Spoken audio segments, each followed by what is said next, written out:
오늘은 이 팔복 시리즈의 마지막 시간입니다. 지금까지 살펴본 한 복에 대해서 다시 한번 살펴볼까요? 이 마음이 가난한 사람은 바로 하나님을 갈망하는 사람이죠. 슬퍼하는 사람은 그 하나님의 마음으로 영혼을 향하여 애통하는 사람입니다. 온유한 사람은 하나님이 다듬어가는 사람이고요. 의에 줄이고 목마른 사람은 하나님의 나라와 의를 위해서 살아가는 사람이고, 자비한 사람은 하나님의 마음 긍휼로 살아가는 사람이죠. 마음이 깨끗한 사람은 하나님의 거룩으로 살아가는 사람이고, 평화를 이루는 사람은 하나님의 평화로 살아가는 사람입니다. 여러분, 지금까지 살펴본 이 복의 공통점이 뭔지 아십니까? 바로 주어가 하나님이라는 거예요. 우리는 동사라는 거죠. 하나님이 이끄시는 삶에 우리가 순종하는 삶이 바로 복되다라는 겁니다. 여러분, 내가 주어가 되지 않길 바랍니다. 하나님이 주어 되시고 내가 동사가 되는 그런 삶을 살 때 우리의 인생에는 복이 있다라고 주님은 말씀하십니다. 여러분, 이 땅의 삶을 살아가는 거 중요하죠. 하나님이 허락하시는 이 시간 안에서 또한 나 혼자 또한 가족과 함께 아름답고 의미 있는 삶을 사는 거 참 중요합니다.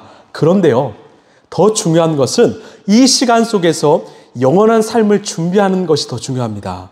제가 이 대학원에서 죽음에 대해서 논문을 썼는데 이 깨달은 사실이 하나 있습니다. 우리는 참 많은 준비를 하며 살아갑니다. 이 아이가 태어나면 태어날 준비를 하죠. 또 학교 갈 준비를 하고요. 대학 입시 준비합니다. 취업 준비하고요. 또 결혼 준비하고요. 또 이직 준비하고요. 또 노후 준비를 합니다. 많은 준비를 하며 살아오는데 정말 중요한 죽음에 대한 준비를 하지 않습니다. 왜냐? 많은 사람들이 죽음 이후에 대한 삶에 대해서 분명하지 않기 때문이죠. 그러나 하나님을 믿는 우리는 다릅니다. 우리 크리스천들이요, 예수님을 더 잘 믿고 싶은 이유는 이것이 바로 확실한 죽음 준비이기 때문이지요. 영원한 삶에 대한 준비이기 때문입니다. 저는 여기에 올인하는 삶이 가장 지혜로운 삶이라고 생각합니다. 하루는 예수님이 비유로 이런 말씀을 하셨어요. 하루는 이 일용직 농부가 한 주인의 밭을 갈기 시작합니다. 열심히 갈다 보니까 갑자기 그 밭 안에 뭐가 있죠? 이 보물상자가 있는 거예요. 아주 오래전부터 묻혀 있었던 이 값비싼 보물상자를 발견했습니다. 그래서 이 자기 집으로 돌아가서 자신의 모든 소유를 팔고 이 밭을 삽니다. 그냥 사지 않고요, 보통 시세보다 많은 웃돈을 얹어주며 샀습니다. 사람들은 그 농부를 향해서 바보라고 말해요. 그 밭의 주인도 참 바보 같다라고 말합니다. 세상 모두가 바보 같다고 조롱했습니다. 여러분, 그 사람이 바보일까요? 아닙니다. 하나님이 보시기에는 그 사람이 가장 지혜로운 사람이었습니다. 우리 마태복음 13장 44절입니다. 자, 시작. 하늘나라는 밭에 숨겨놓은 보물과 같다. 어떤 사람이 그것을 발견하면 제자리에 숨겨두고 기뻐하며 집에 돌아가서는 가진 것을 다 팔아 그 밭을 산다. 자, 보물은 바로 하늘나라였습니다. 천국이었죠. 그래서 이 천국을 위해서 자신의 모든 삶을 올인했다라는 겁니다. 여러분, 가장 최고의 선택이 아닐까 싶습니다. 여러분, 나는 어떠합니까? 하나님 보시기에 정말 지혜로운 삶을 살고 있습니까? 그리고 세상이 보기에는 때론 바보 같은 삶을 살고 있습니까? 하나님이 그런 삶을 인정하시고 책임지신다고 말씀합니다. 제가 참 좋아하는 선교사님이 계세요. 영화 창끝의 주인공인 이 에콰도르 아우카 부족을 전도하기 위해서 떠났던 짐 엘리엇 선교사님이십니다.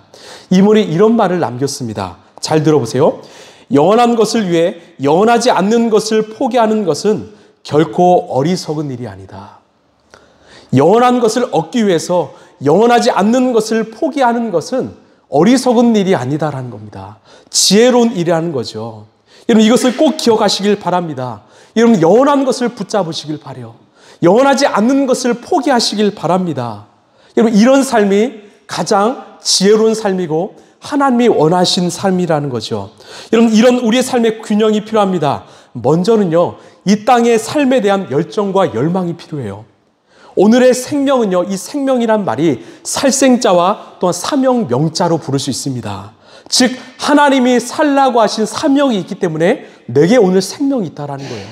여러분, 생명이 있습니까? 하나님이 살라고 하시는 그 사명이 여러분에게 있는 것입니다. 여러분, 우리는 이 땅의 삶을 최선을 다해 살아야 됩니다.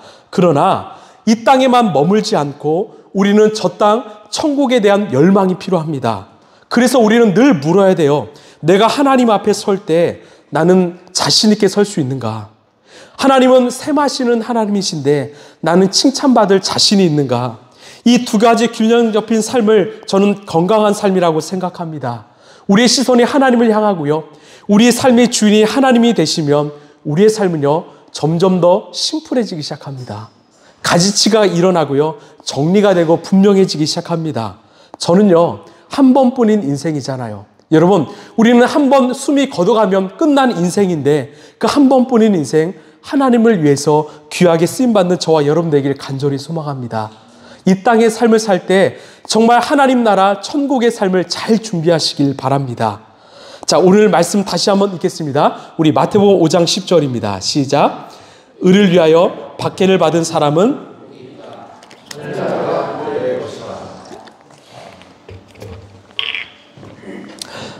여러분, 우리는 세상에서 박해를 받습니다. 즉 고난을 당하고 어려움을 당합니다. 그런데 오늘 말씀을 보면 조건이 하나 붙습니다. 모든 박해를 받는 사람은 복이 있다라고 하지 않으시고요. 의를 위해서 박해를 받는 사람이 복이 있다 말씀합니다. 다시 말해서 내 실수나 내 잘못으로 인한 박해가 아니라 의를 위하여 박해를 받는 사람이 복이 있다라는 거죠. 여러분, 그렇다면 의는 무엇입니까? 여러분, 성경에서 의라고 말하면 바로 하나님과 관계라고 생각하시면 돼요. 하나님과의 관계가 의입니다. 우리가 죄인에서 의인이 되었다라는 말은 하나님과의 관계가 단절된 자가 죄인이고 하나님과의 관계가 회복된 자가 의인입니다. 제가 예전에 제주도에 갔을 때 이 비자림 숲에 가서 걸었습니다. 혹시 비자림 숲 가보신 분 계십니까? 그렇죠. 바다만 가죠, 우리는. 비자림 숲을 걷는데 이 향기가 나는 거예요. 어떤 향기일까 봤더니 이 비자나무의 열매가 정말 향기로운 향을 품더라고요. 제가 몇 개를, 이 열매가 너무나 향기가 좋아서 몇 개를 뜯어왔습니다. 그리고 책상에 두었는데 똑같은 향기가 납니다. 이틀이 지나고 3일이 지났는데 아쉽게도 향기가 나지 않는 거예요. 제가 보니까 그 열매가 썩어 있었던 거죠. 왜 그랬을까요? 바로 열매가 나무에 붙어 있을 때는, 즉 나무와 관계하고 있을 때는 그 나무의 영양분을 그 열매가 받습니다. 그 열매는 살아있는 거죠. 그런데 열매가 나무에서 떨어지는 순간 영양분을 받지 못하기 때문에 죽는 것입니다. 이것이 바로 관계의 단절이고 성경이 말하는 죄인의 상태입니다. 즉 우리에게 무한한 이 영양분을 주시는 하나님과의 관계가 끊어질 때, 하나님과에게서 떨어져 나올 때 우리는 죽음을 경험하는 것이죠. 이런 예수님이 이 땅에 오신 이유가 무엇입니까? 예수님이 오셔서 우리의 죄를 대신해서 십자가에 달려 죽으심으로 끊어졌던 하나님과의 관계를 회복시키신 것입니다. 관계가 회복되었기 때문에 우리에게는 생명이 임한 거죠. 하나님의 의가 임한 거죠. 그래서 우리는 우리 자신을 의인이라고 부를 수 있다는 거죠. 여러분, 이것이 구원입니다. 이것이 영원한 생명입니다. 하나님과의 관계가 회복된 것이 생명입니다. 내가 예수님을 믿고 받아들이면 이런 역사가 일어난다는 거죠. 이것을 신학적으로요, 이 칭의라고 합니다. 이는 용서받았다는 말이에요. 내가 의롭다함을 받았다는 말입니다.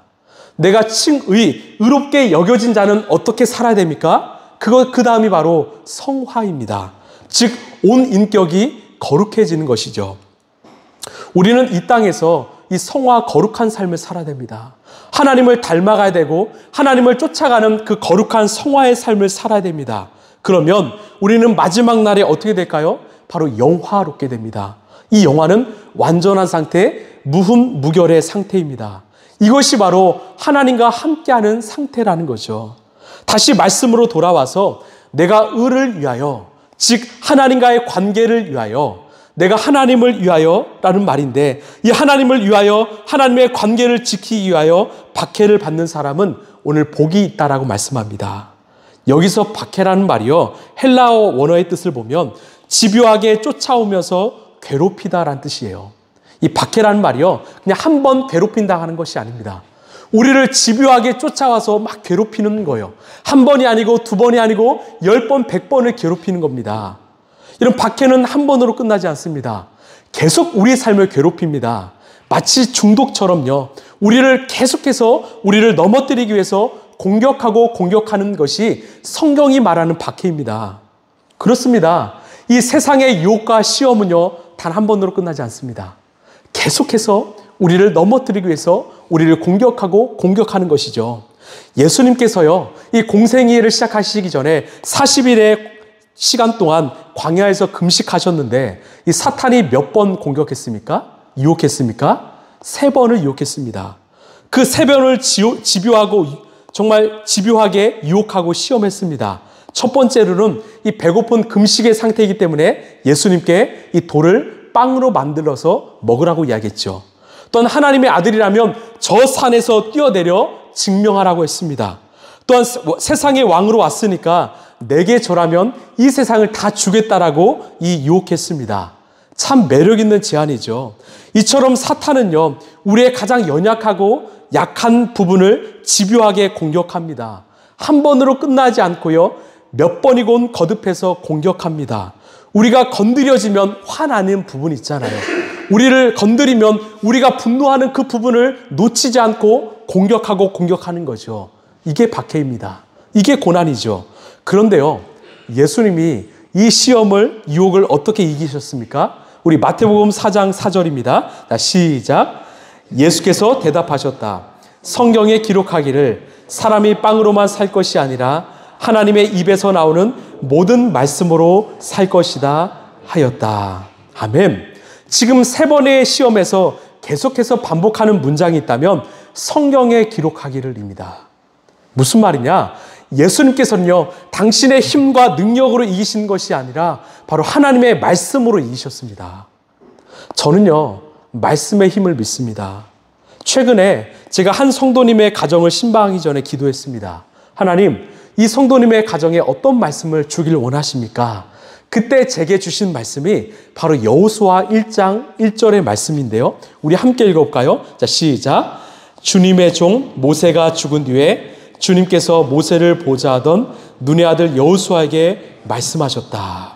여러분, 이 말씀이요, 정말 중요합니다. 왜냐? 여호수아 1장 1절의 말씀은 그렇게 중요한 모세 오경이 끝나고 나오는 바로 첫 구절이기 때문이지요.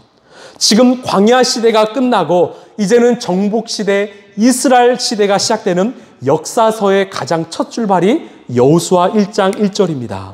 이렇게 시작하죠. 주님의 종 모세가 죽은 뒤에. 이 한 문장이요, 이 이스라엘 공동체에 얼마나 큰 위기가 찾아온지를 우리에겐 알려줍니다. 이런 모세가 누구입니까? 이런 모세가 누구예요?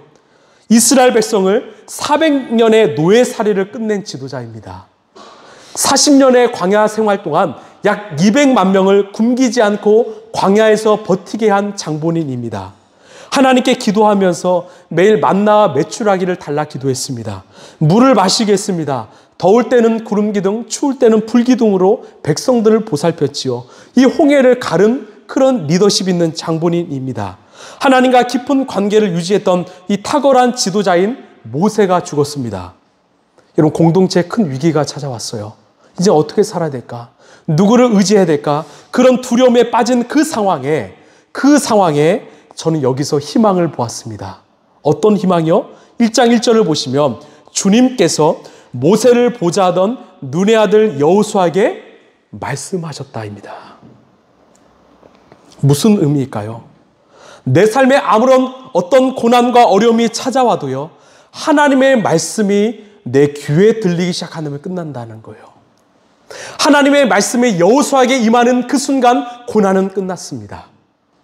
하나님의 말씀이 이 백성들에게 임하는 순간 희망이 찾아왔다라는 거죠. 왜? 말씀이 곧 하나님이시기 때문입니다. 하나님은 말씀으로 이 세상을 창조하셨기 때문이지요. 말씀이 내게 임하면 내 안에 창조가 찾아온다라는 거예요. 무에서 유가 일어나는 거죠. 혼돈과 공허가 가득한 내 인생 속에서 하나님의 말씀이 들어오는 순간 빛이 임한다라는 거죠. 말씀이 들렸다라는 거예요. 그러면 끝납니다. 말씀이 내 귀에 들리면, 내 마음에 뿌리 내리면 그 인생은 끝납니다. 승리로 인도하십니다. 여러분, 라이프처치에 사람들이 모이고 놀라운 기적과 기도 응답이 일어나는 것 중요합니다. 그런데요, 더 중요한 본질은 날마다 여러분의 삶에 하나님의 말씀이 들리는 것입니다. 그 말씀이 찾아오면요, 여러분 인생은 승리로 인도하실 겁니다. 왜? 말씀이 들리면 내가 살기 때문이죠. 여러분 내 삶에 찾아오는 사단과 마귀의 공격을 내가 어떻게 이겨낼 수 있을까요? 내 삶에 찾아오는 이 세상의 유혹과 시험을 내가 어떻게 이겨낼 수 있을까요? 내 의지로요? 내 체력으로요? 내 정신력으로? 아닙니다. 말씀입니다. 하나님의 말씀이 내 삶에 들리면 다 우리는 승리한다라는 거죠. 여러분 우리 가정이 어떻게 합니까? 여러분 우리 일터 어떻게 합니까?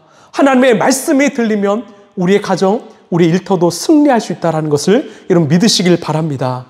여러분 신약에 팔복이 있다면 구약에는요 이 복 있는 사람이란 말씀이 있습니다. 우리 시편 1편 1절 2절 말씀 함께 보겠습니다. 시작. 복 있는 사람은 악인의 꾀를 따르지 아니하며 죄인의 길에 서지 아니하며 오만한 자리에 앉지 아니하며 오로지 주님의 율법을 즐거워하며 밤낮으로 율법을 묵상하는 사람이다. 아멘. 여러분 어떻게 그 사람이 그렇게 집요한 악인과 죄인과 오만한 자의 유혹과 시험을 이겨낼 수 있을까요? 답은 2절이죠. 바로 주님의 율법을, 주의 말씀을 밤낮으로 24시간 동안 하루 종일 묵상하기 때문에 승리할 수 있다는 거죠. 여러분 우리 인생에 고난이 찾아왔습니까? 내 삶에 어려움이 찾아왔습니까? 정말 한 번도 경험하지 못하는 그런 흔들림이 찾아왔습니까? 말씀을 묵상하십시오. 여러분 제발 내 인생에 말씀을 좀 심으십시오. 말씀이 들리면 다 끝나는 것이죠. 말씀이 임하는 순간 내 인생은 시냇가에 심은 나무가 됩니다. 잎이 마르지 않고 열매가 가득 맺히는 그런 흔들리지 않는 인생이 바로 말씀으로 시작된다는 거죠. 여러분 이것을 믿으시길 바랍니다. 여러분 아멘이십니까? 이게 진짜 복이라는 거예요. 그래서 의를 위하여 박해를 받은 사람이 누리는 복이 무엇입니까? 우리 5장 10절을 보면 하늘나라가 그들의 것이다라는 겁니다. 하나님 나라, 천국, 하나님의 다스림, 하나님의 책임지심이 그들의 것이라는 거죠. 이 말씀을요 유진 피터슨 목사님이 이 메시지 성경으로 이렇게 번역했는데 한번 잘 들어보십시오. 하나님께 헌신했기 때문에 박해를 받는 너희는 복이 있다. 그 박해로 인해 너희는 하나님 나라에 더 깊이 들어가게 된다. 그냥 잠깐이 아니라 더 깊이 들어가게 된다는 거죠.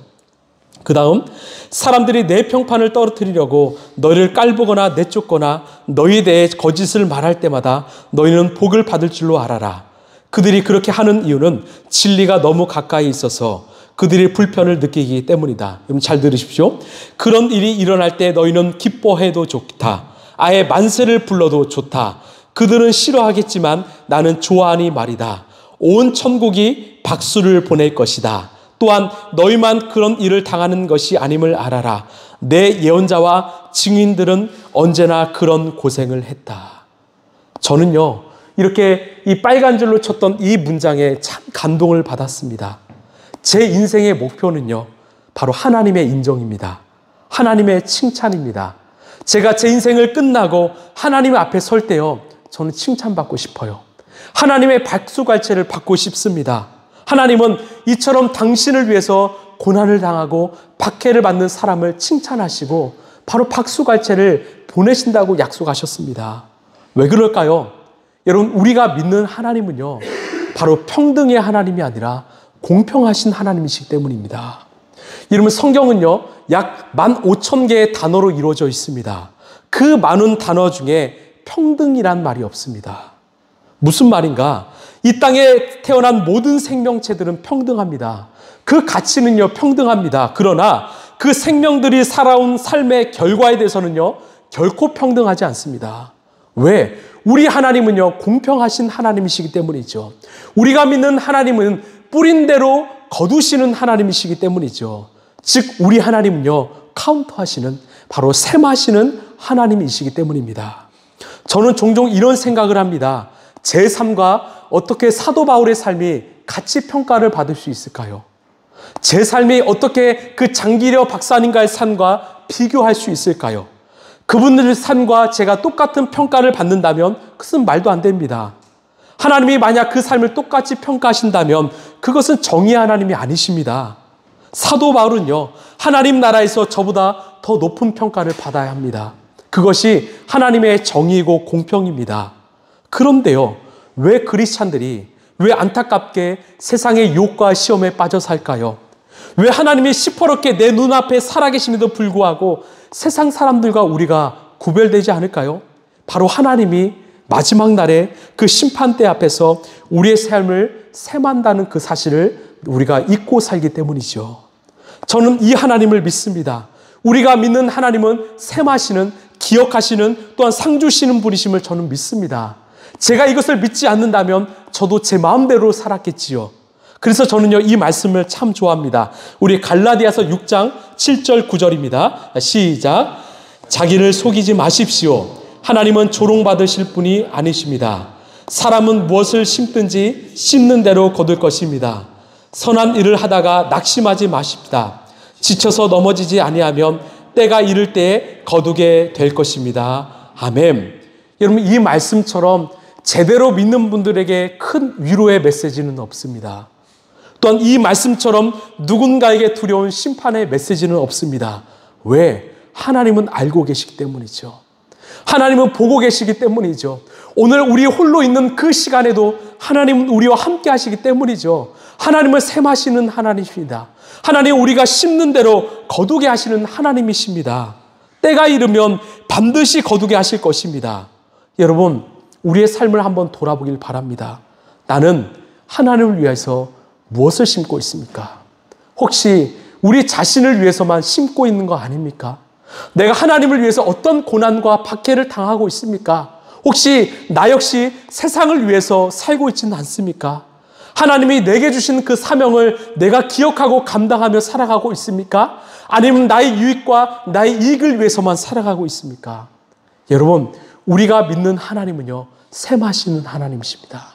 공평하신 하나님이세요. 이 말씀을 꼭 기억하시길 바랍니다. 우리 히브리서 11장의 말씀입니다. 시작. 믿음이 없이는 하나님을 기쁘게 해드릴 수 없습니다. 하나님께 나아가는 사람은 하나님이 계시다는 것과 하나님은 자기를 찾는 사람에게 상을 주시는 분이시라는 것을 믿어야 합니다. 아멘. 여러분, 하나님이 우리에게 상 주시는 분이심을 여러분 믿으십니까? 여러분, 이것을 꼭 기억하십시오. 하나님은 우리가 이 땅에서 심는 대로 거두시는 하나님이십니다. 하나님은 우리에게 상 주시는 하나님이십니다. 또한 천국은 그래서 평등한 곳이 아니라 공평한 곳임을 내가 믿는다면 우리는 이 세상에서의 박수갈채가 아니라 하나님의 박수갈채를 바라보며 살아야 될 것입니다. 그렇기 때문에 우리 짐 엘리엇 선교사님도 당신의 생명을 아낌없이 드릴 수 있었던 것입니다. 사도 바울 역시 예수님의 제자들 역시 마지막까지 흔들리지 않고 순교의 삶을 살았던 것이죠. 또한 저 양화진에 묻혀 계시는 약 200명의 선교사님도 자신의 목숨을 아낌없이 내어드릴 수 있었던 거지요. 제가 말씀을 준비하는데 오래전입니다. 제가 일산에 처음 왔을 때 이 거룩한 빛 광성교회 이 고등부를 맡았거든요. 그 학생들과 갔던 수련회가 생각났습니다. 제가 좀 학생들을 좀 힘들게 하는 사역자였습니다. 하루는 예수를 위한 바보라는 책을 보았습니다. 이 책은요, 이 남아공에서 큰 대형교회를 목회하셨던 이 데이비 케이프 목사님이 하나님의 음성을 듣고 순종하는 그 길을 썼던 책인데요. 그 교회를 내려놓고 이제는 나와서 큰 십자가와 대야와 또한 수건을 들고 길거리에 나왔습니다. 3,000km 정도 이 되는 거리를 걸어가면서 만나는 사람들에게 알코올 중독자, 마약 중독자, 정말 삶이 무너진 자들에게 이 발을 씻겨주며 예수의 복음을 전했던 목사님입니다. 여러분, 발은요, 우리의 인생이죠. 발을 씻기는 것은 그 인생을 축복하는 건데요. 제가 이 책을 보고 감동을 받았습니다. 이것을 똑같이 해보고 싶더라고요. 그래서 아마 우리 예진자매도 그때 고등학생이었는데 그 200명의 학생들과 함께 전라북도 무조로 갔습니다. 그곳에 가서 그곳에 여러 마을들이 있었는데 이 조를 나눠서 흩어버렸습니다.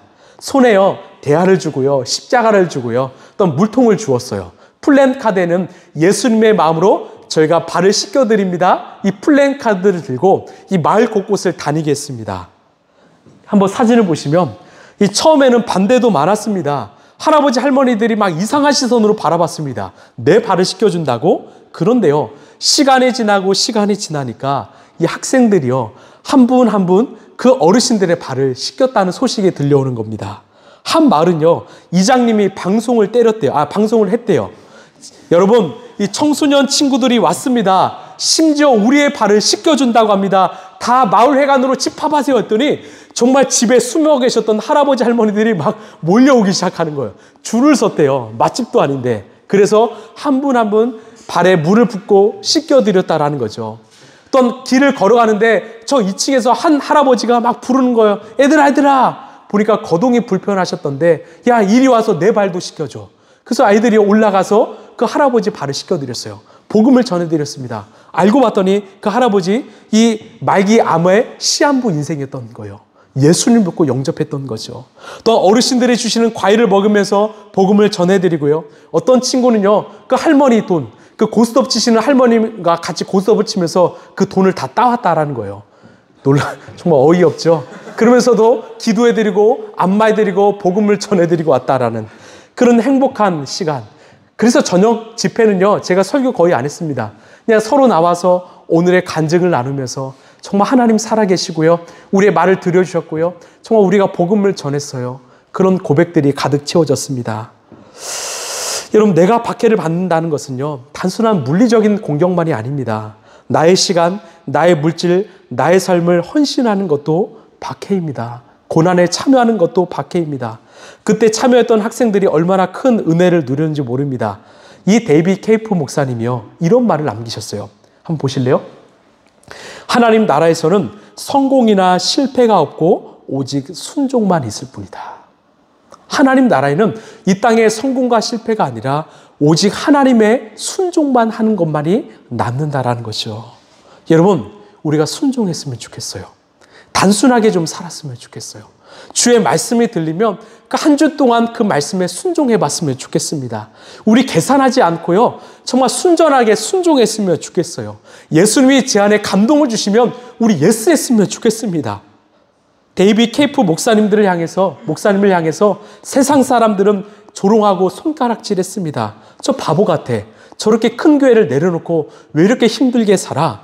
그런데요, 하나님은 보시기에 하나님의 시선에서는 이분이 세상에서 가장 큰 자였더라고요. 하나님의 칭찬받는 자녀였더라고요. 하나님께서 아마 그 목사님을 향해서 이 박수갈채를 보내주시지 않을까 싶습니다. 지금도 여전히 발을 씻기시고 축복하며 그런 사역을 감당하신다고 들었습니다. 말씀을 좀 마무리하겠습니다. 여러분, 의를 위하여, 하나님을 위하여 박해를 받는 사람, 고난에 참여하는 사람은요, 진짜 복이 있습니다. 정말 복이 있습니다. 어떤 복이요? 하나님이 인정하세요. 하나님이 그 삶을 끝까지 책임지시고 영원토록 책임지십니다. 하늘나라 천국은 그 사람의 것입니다. 여러분, 우리가 믿는 하나님이요, 사람은 인정하지 않지만 내가 이 땅에서 심는 것을 반드시 거두게 하실 분이십니다. 그 삶을 기억하시고 마지막 날에 셈하시는 하나님이시네요. 공평하신 하나님이십니다. 그래서 여러분, 이 세상 사람들의 박수갈채가 아니라 하나님의 박수갈채를 여러분 바라시길 바랍니다. 하나님을 위하여 고난을 당할 때 하나님이 위로하시고 격려하시고 하나님이 책임지십니다. 오늘부터 이 고난주간이 시작되었습니다. 내일부터 이 저녁 기도회가 있는데 여러분 가능하시면 여러분 모두 참석했으면 좋겠어요. 그리고 예수님의 그 십자가에 동참하면서 우리가 기도했으면 좋겠습니다. 예수님이 우리를 위해서 고난을 당하셨던 것처럼, 예수님이 우리를 위해서 박해를 당하셨던 것처럼 이제 우리도 그 길에 함께 동참했으면 좋겠습니다. 하나님을 위해서, 이 세상의 수많은 영혼들을 위해서 우리가 기쁨으로 고난에 동참할 때 하나님이 우리 교회를 축복하시고 기뻐하지 않으실까 생각합니다. 우리가 그런 라이프처치, 그런 성도가 되었으면 좋겠습니다. 오늘 말씀을 생각하면서 이 찬양이 생각났습니다. 바로 하나님이 나를 부르신 그 십자가를 내가 지겠습니다. 내가 그 길을 걷겠습니다. 우리 고백이 담긴 이 찬양 함께 부르시겠습니다.